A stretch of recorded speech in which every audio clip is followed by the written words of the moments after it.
Hello mga kabayan, ito na naman po inyong Junjun at meron na naman po tayong video na kung saan magre-react, magko-comment. So maganda po tong video na to mga kabayan kasi ito po yung, di ko lang po alam kung kailan sinabi ito ni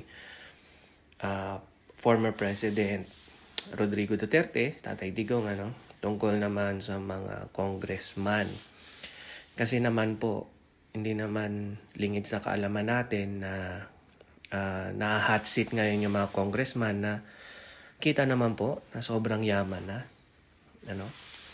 At magtataka ka po bilang isang ordinaryong mamamayan kung bakit ganon. Bakit sobrang yaman nila? Na noon hindi naman sila sobrang mayaman pero nung napasok ng Kongreso,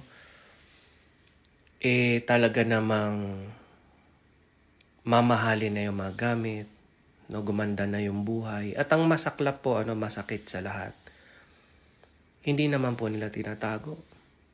Parang pinangangalandakan pa nila. Samantalang tayong ordinaryong mamamayan, kung hindi man po sakto lang, ang pamumuhay, kapos na kapos. Meron din po tayong mga kababayan, yung mga kababayan natin na talagang, kumbaga isang kahig, isang tuka. Pero yung mga nasa kongreso na namamahala sa atin na kung saan sila dapat ay humahawak o nagdidesisyon para sa pera nating taong bayan para magamit pabalik sa atin, ay parang sila po lang yung gumaganda ang buhay. Kakalungkot po. Panoorin natin ang video, mag-react, mag-comment. This is your Junjun. Junjun is in. Katayo, nagpasok sa Congress, eleksyon, nanalo, Seiko, paglabas niyan, pagkatapos, Rolex na.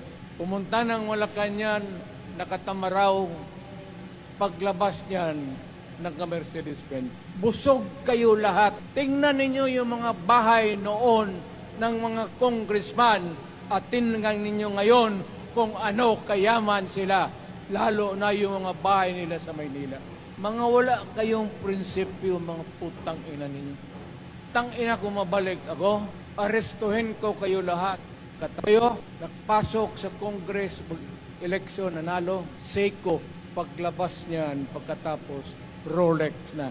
Pumunta ng Malacanang, nakatamaraw, paglabas niyan, nagka-Mercedes-Benz. Busog kayo lahat. Tingnan ninyo yung mga bahay noon ng mga congressman at tingnan ninyo ngayon kung ano kayaman sila, lalo na yung mga bahay nila sa Maynila. Mga wala kayong prinsipyo, mga putang ina ninyo. Tang ina ko mabalik ako, arestuhin ko kayo lahat. So ayan na nga po mga kabayan, napanood na natin yung kabuuan ng video. At ako po siguro ang pinaka-reaction ko dito na pinagusto ko dito sa video ay yung tono ng boses ni Tatay Digong. Alam nyo po yung bang seryoso siya at galit siya. Sa mga taong namumuno, sa mga taong nasa kongreso na ganito. Kasi po dapat naman talaga, kung pakikinggan nyo po ang boses niya, wag na yung sinasabi niya. Pakinggan nyo na lang yung boses niya. Seryoso po talaga yung galit niya sa mga taong mapang-abuso. Yun naman po ang nagustuhan ng taong bayan kay Tatay Digong. Alam nyo po kung, alam mo yung mga, po sa eleksyon, sa botohan, may mga sinasabi yung mga tao na nangangampanya. Kayo po bilang isang tao, alam ko po, alam nyo kung kailan seryoso ang isang tao. Sa boses niya, kumbaga sa emosyon niya, na walang nasa gobyerno ang dapat umabuso, kumamkam ng pera, mang-api, ng mga mamamayan. Okay? Alam ko si Tatay Digong hindi siya perpekto. Marami ding binabato sa kanya mga batikos. Pero ako kasi ramdam ko nung nauupo siya, okay, na talagang kinatakutan siya ng mga tiwali. Mapa na sa gobyerno, mapa normal na tao. Yung mga nagdodroga, korupsyon, krimen. takot sa kanya. So yan po ang napakagandang mensahe. Tatay Digong, salamat po sa panood ng video. Again, this is your Junjun. Junjun is out.